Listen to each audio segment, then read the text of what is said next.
नमस्कार. भारतीय जनता पार्टी प्रदेश कार्यालयामध्ये आयोजित या पत्रकार परिषदेमध्ये आपल्या सगळ्यांचं स्वागत. अजितदादांच्या अपघात प्रकरणामध्ये FIR दाखल का होत नाही अशा पद्धतीचा सवाल जनाब संजय राऊत यांच्याकडनं विचारला जातोय. या प्रकरणामध्ये ADR दाखल झालेला आहे आणि कुठलाही अपघात झाला असेल तर त्या प्रकरणामध्ये आधी ADRच दाखल होतो.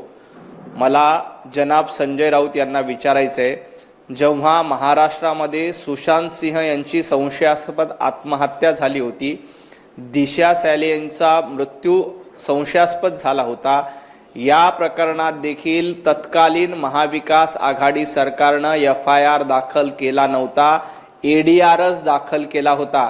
संजय राऊत, मग त्यावेळेला तुम्ही FIR दाखल का केला नव्हता? तुम्हाला कायद्याचं ज्ञान नसेल तर जरा कायद्याचे धडे घ्या आणि कायद्याचा थोडासा अभ्यास करा. कुठलाही अपघात झाला असेल तर त्या प्रकरणामध्ये ADRच दाखल होतो आणि ADRच्या मार्फत चौकशी केली जाते.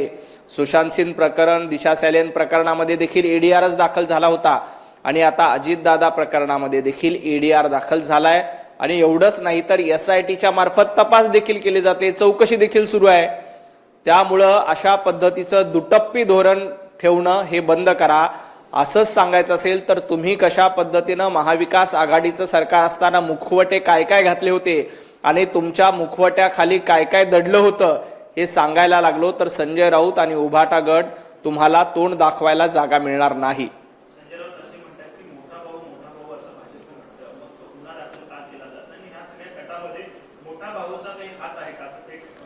भारतीय जनता पार्टी महाराष्ट्रामध्ये मोठा भाऊ आहे आणि अजितदादांच्या अपघात प्रकरणामध्ये संपूर्ण चौकशी करण्याचं काम SITच्या मार्फत केलं जातंय. संजय राऊत, तुमच्याकडे काही पुरावे असतील तर ते पुरावे तपास यंत्रणांकडे द्या. विनाकारण भारतीय जनता पार्टीचा कशामध्ये हात आहे का हे संशयाचं वारं निर्माण करण्याचा प्रयत्न करू नका. त्यांनी काहीही फायदा होणार नाही. अजितदादांच्या निधनामुळे महाराष्ट्राचं नुकसान झाले. स्वतः शरद पवार साहेबांनी देखील सांगितलं की हा अपघात आहे. शरद पवार साहेबांनी पत्रकार परिषद घेऊन त्या संदर्भात बाईट देखील दिला, प्रतिक्रिया देखील दिली. आता संजय राऊत शरद पवार साहेबांपेक्षा मोठे झालेत का हा संशोधनाचा विषय आहे, कारण सगळ्या विषयामध्ये आपल्यालाच कळतं असा दावा संजय राऊत सातत्यानं करतायत. त्यामुळं कदाचित पवार साहेबांपेक्षा जास्त ज्ञान अजितदादांच्या अपघात प्रकरणामध्ये संजय राऊतांना असेल. त्यामुळे अशी बेताल वक्तव्य संजय राऊतांकडनं करतात. भारतीय जनता पार्टी आणि या अपघाताचा काहीही संबंध नाही. उलट सरकारकडनं या संपूर्ण प्रकरणाची चौकशी सुरू आहे आणि येणाऱ्या काळामध्ये यामध्ये दूध का दूध आणि पाणी का पाणी होऊन जाईल.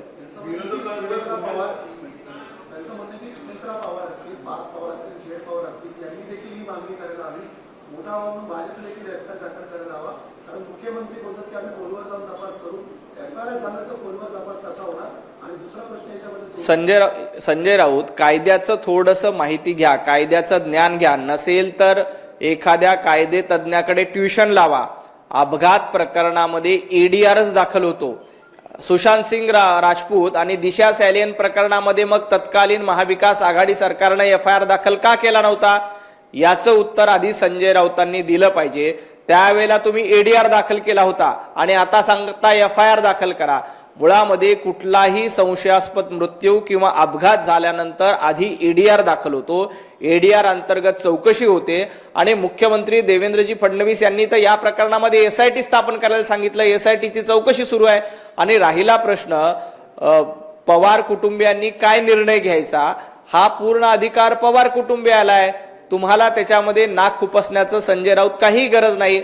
पार्थ पवार असतील किंवा पवार कुटुंबातील बाकी सदस्य असतील, सुनेत्राताई पवार असतील, यांना देखील अजितदादांच्या अपघाती मृत्यूची काळजी आहे. त्यामुळे तुम्ही या प्रकरणामध्ये पुतना मावशीचं प्रेम आणून विनाकारण नाक खुपसण्याचा प्रयत्न करू नका.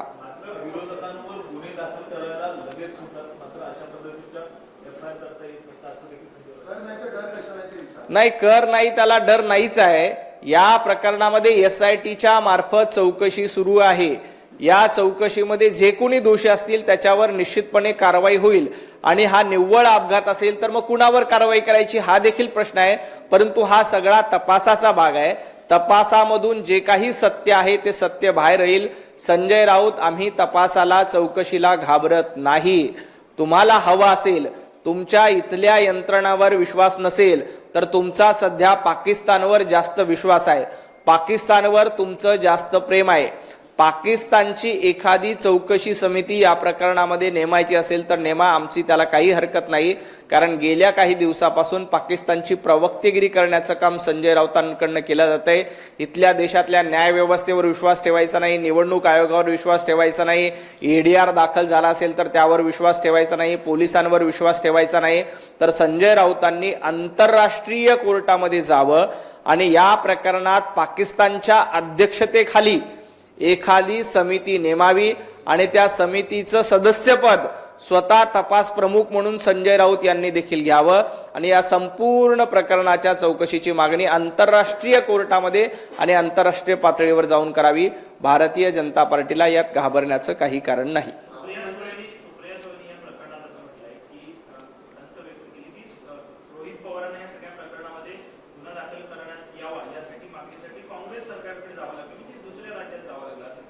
नाही, मग सुशांत सिंग प्रकरण आणि दिशा सैलेन प्रकरणामध्ये बिहारमध्ये 0 FIR दाखल होता. हे संजय राऊतांना आठवतं का? सुप्रियाताई सुळे यांना आठवतं का? सुप्रियाताई, तुम्ही महाविकास आघाडीमध्ये सरकारमध्ये होतात त्यावेळेला सुशांत सिंग प्रकरणामध्ये आणि दिशा सैलेन प्रकरणामध्ये FIR दाखल करून का घेतला नाही? आणि त्यावेळेला FIR बिहारमध्ये, तो देखील 0 FIR बिहारमध्ये देखील झाला होता.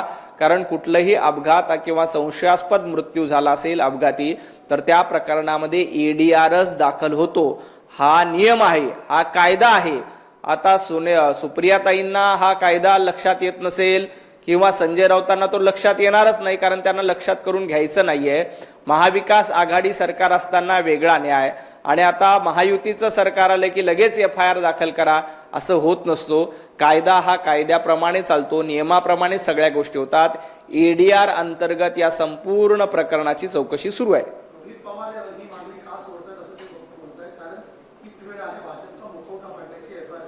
नाही, भारतीय जनता पार्टीचा मुखवटा काय आहे हा जनतेला माहित आहे. परंतु संजय राऊत, तुमचा आणि महाविकास आघाडीचा मुखवटा फाडण्याचं काम हे विधानसभेच्या निवडणुकीला झालं, महापालिकेच्या निवडणुकीला झालं, जिल्हा परिषदेच्या निवडणुकाला देखील झालं. तुमच्या मुखवटाच्या आत काय काय दडलं होतं, कशा पद्धतीनं मुखवटा धारण करून भ्रष्टाचार केला, मुखवटा धारण करून महाराष्ट्र लुटला, मुखवटा धारण करून खिचडीमध्ये घोटाळा केला, कोविडमध्ये घोटाळा केला, हे महाराष्ट्रानं बघितलंय. त्यामुळे तुमचे मुखवटे टराटरा फाडण्याचं काम हे जनतेनं केलेलं आहे.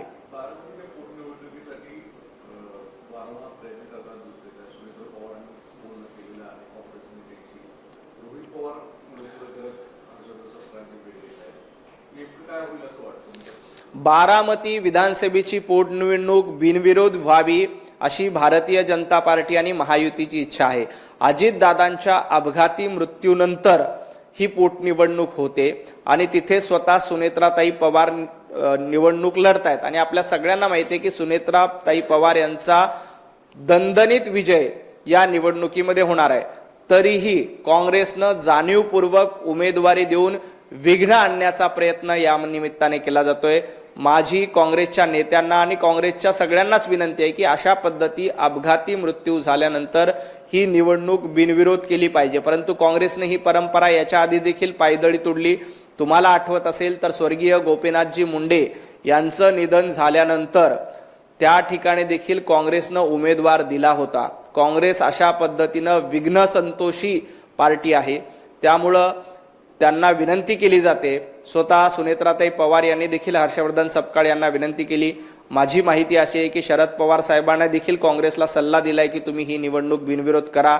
आता काँग्रेसच्या नेत्यांना आणि हर्षवर्धन सपकाळ यांना ठरवायचंय की ती विनंती पाळायची का धुडकून लावायची. परंतु काँग्रेसने ही विनंती नाही ऐकली तर काँग्रेसला निश्चितपणे जनता धुडकावून लावल्याशिवाय राहणार नाही.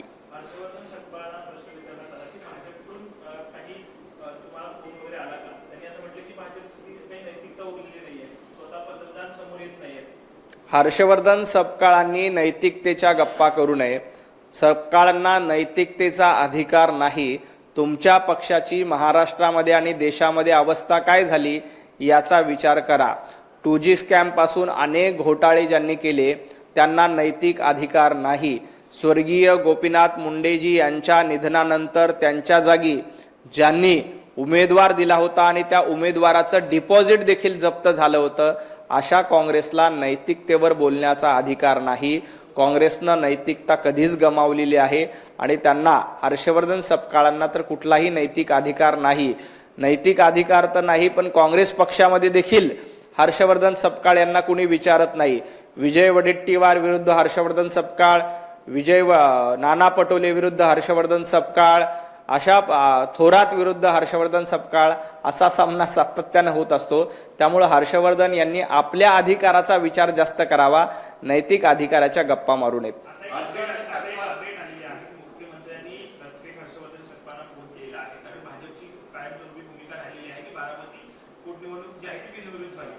निश्चितपणे ही निवडणूक बिनविरोध व्हावी अशी देवेंद्रजी फडणवीस यांची पहिल्या दिवसांपासून इच्छा आहे आणि त्यासाठी देवाभाऊंनी हर्षवर्धन सपकाळजी यांना फोन केला असेल तर अतिशय चांगली गोष्ट आहे। कारण कुठल्याही निवडणुकीमध्ये अशा पद्धतीचं अपघाती निधन झाल्यानंतर ती बिनविरोधच झाली पाहिजे, परंतु काँग्रेस जाणीवपूर्वक खोडा घालण्याचा प्रयत्न करते। आता स्वतः महाराष्ट्राचे मुख्यमंत्री देवेंद्रजी फडणवीस साहेब यांनी त्यांना विनंती केली असेल तर किमान हर्षवर्धन सपकाळ यांनी ही विनंती ऐकली पाहिजे आणि बारामतीची पोटनिवडणूक ही बिनविरोध झाली पाहिजे। एवढंच नाही तर राहुरी विधानसभा देखील अशाच पद्धतीनं निधनानंतर रिक्त झालेली आहे। राहुरी विधानसभेची पोटनिवडणूक देखील बिनविरोध झाली पाहिजे अशी भारतीय जनता पार्टी आणि महायुतीची इच्छा आहे। आता काँग्रेसला विनंती आहे की त्यांनी अशा पद्धतीनं या निवडणुकीत खोडा न घालता बिनविरोधपणे ही निवडणूक होण्यासाठी आपले उमेदवारी अर्ज मागे घेतले पाहिजे।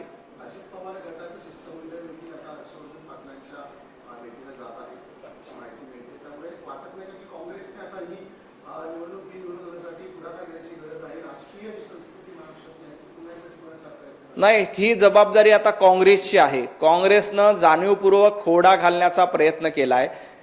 ही जागा त्या महाविकास आघाडीमध्ये ही काँग्रेसच्या वाट्याला येत नव्हती। ही मुळामध्ये शरद पवार साहेबांचा गट ही निवडणूक विधानसभेला लढला होता। काँग्रेसला त्या जागा मागण्याचा देखील अधिकार नव्हता। तरीही राजकीय पक्ष म्हणून प्रत्येकाला निवडणूक लढण्याचा अधिकार असतो, तो त्यांनी लढला पाहिजे। परंतु अजितदादा हे काँग्रेस सोबत देखील होते आणि अजितदादांचं नेतृत्व हे महाराष्ट्राला माहित आहे। अजितदादांनी सर्व पक्षांसोबत काम केलेलं आहे आणि अजितदादांचं कर्तृत्व लक्षात घेऊन महाराष्ट्राचे जवळपास 6 वेळा उपमुख्यमंत्री राहिलेले आहेत। त्यांनी लोकसभेचं प्रतिनिधित्व केलं, विधानसभेचं प्रतिनिधित्व केलं। एवढा मोठा राजकीय नेता जेव्हा एखाद्या अपघाती निधनात जातो आणि तिथे पोटनिवडणूक होते त्यावेळेला सर्वच राजकीय पक्षांनी सामंजस्य दाखवायला हवं। आम्ही देखील स्वर्गीय RR पाटील यांच्या निधनानंतर जेव्हा निवडणूक झाली होती तेव्हा त्यावेळेला उमेदवारी अर्ज दाखल केला नव्हता। किमान एवढं सौजन्य आता काँग्रेसनं दाखवायला हवं।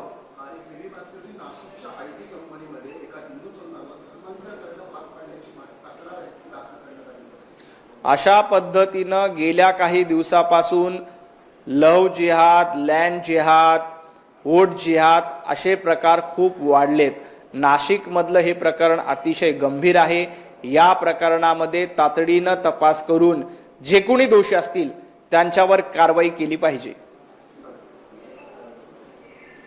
आणखी निवडणूक आयोगाबद्दल संजय राऊत यांनी सातत्यानं शंका उपस्थित करतात। ते आज पत्रकार परिषदेमध्ये बोलताना असं म्हणाले की निवडणूक आयोगाच्या कार्यालयावर भारतीय जनता पार्टीचा झेंडा फडकवला पाहिजे।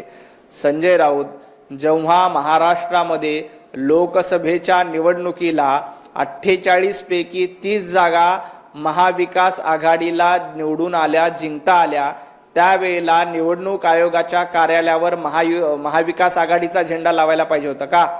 तेव्हा निवडणूक आयोगाच्या कार्यालयावर उभाटा गटाचा झेंडा लावायला पाहिजे होता का? जेव्हा तुम्ही जिंकता तेव्हा निवडणूक आयोग योग्य आणि भारतीय जनता पार्टी जिंकते, महायुती जिंकते, तेव्हा मात्र तुम्हाला निवडणूक आयोगाबद्दल शंका उपस्थित करता। ज्या पद्धतीनं निवडणूक आयोगाबद्दल अपशब्द संजय राऊत यांनी वापरले, हे अपशब्द महाराष्ट्रातील जनता बघते। तुम्ही जोडे मारा अशी भाषा करताय, संजय राऊत, महाराष्ट्रातल्या जनतेनं तुम्हाला विधानसभेच्या निवडणुकीत जोडे मारले, महापालिकेच्या निवडणुकीत जोडे मारले, जिल्हा परिषदेच्या निवडणुकीत जोडे मारले आणि अशीच भाषा तुम्ही निवडणूक आयोगाबद्दल वापरणार असाल तर येणाऱ्या काळात देखील तुम्हाला जनता जोडे मारल्याशिवाय राहणार नाही.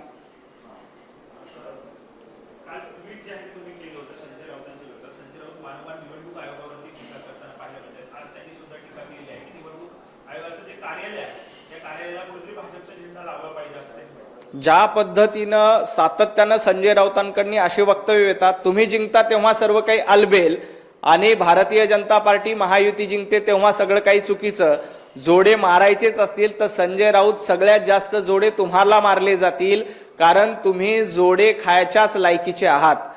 ज्या पद्धतीची वक्तव्य आणि मुक्ताफळं तुम्ही उधळतायत, महाराष्ट्रातल्या जनतेनं तुमच्या थोबाडावर विधानसभेच्या निवडणुकीत जोडे मारले, जिल्हा परिषदेच्या निवडणुकीत जोडे मारले, महापालिकेच्या निवडणुकीत देखील जोडे मारले आणि अशीच बेताल वक्तव्य करत राहाल तर येणाऱ्या काळामध्ये जोड्यांचा प्रसाद संजय राऊतांना आणखी मिळत राहील.